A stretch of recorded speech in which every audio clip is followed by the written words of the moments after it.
doctorarjaybe, and I wanted to talk a little bit about gallstones. Um, you know, um, this is a fairly common problem, and it's a fairly common surgery. Um, uh, the um, uh, the the things that lead to gallstones. We talk about the three F's: being overweight or fat, um, uh, being of a certain age, that's the 40. And the last one is F is being female. So those kind of things, being overweight, being middle-aged, and being female are the risk factors for this. Now, we do know that the hormones play a part, and that's why the female has more of this than the male. The estrogen progesterone seems to cause some thickening of the bile, and eventually thick bile can form into a stone. So that's kind of how the problem with the female is like. Now, if you have a gallbladder attack, it's usually a pain that's right under the ribs on the right side, fairly sharp, and usually it's something that's fairly severe. Most of the time, somebody who has a gallbladder attack with a gallstone, they're not going to fool around too much. They pretty much know they're going to have to do something about it fairly soon. If things don't quiet down, then surgery is recommended. Um, uh, the the gallstones are usually because of a problem with the gallbladder, and so usually they have to remove the gallbladder.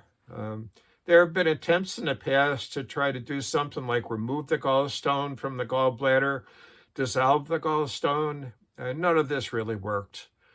Usually within a short time, another gallstone was formed.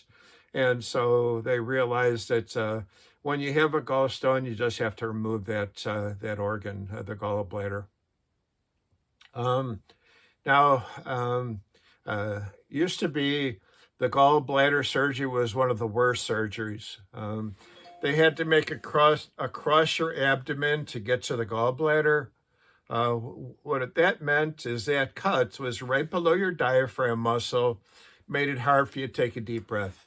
So a person who had gallbladder surgery in the old days used to be a long rehab process, so that the wound would have to heal completely before they were able to do things at all because they had a hard time taking deep breaths. These days, the gallbladder surgery is done with a scope. They poke a hole in your abdomen, put the scope in. They grab the gallbladder or take it out. No big deal.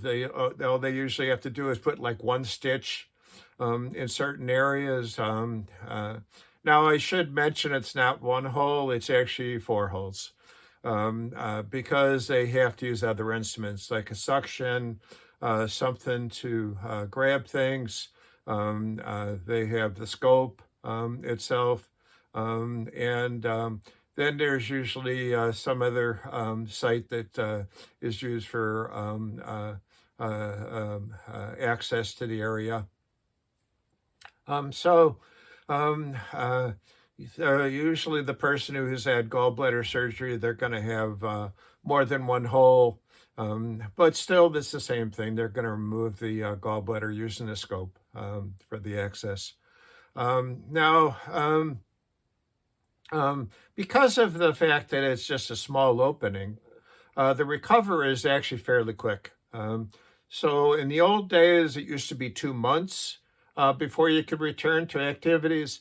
These days, it's more like 2 weeks. More than most of the time. By the time you see the surgeon for him to check the wounds, he's pretty much telling you to go back to work, go back to your activities. Like I said, in the old days, you had to wait for that entire wound to heal. And it was a couple-month process, so you couldn't go back to work, you couldn't drive your car, you couldn't do anything for 2 months. Okay, so again, because of the new techniques, gallbladder surgery is not a big deal. Um, uh, and, to a certain extent, um, uh, you're not going to be able to do that much to prevent it. But because of the way the technique is now, it's not such a big deal. And so if you do have the gallstone problem, usually it's a minor problem these days.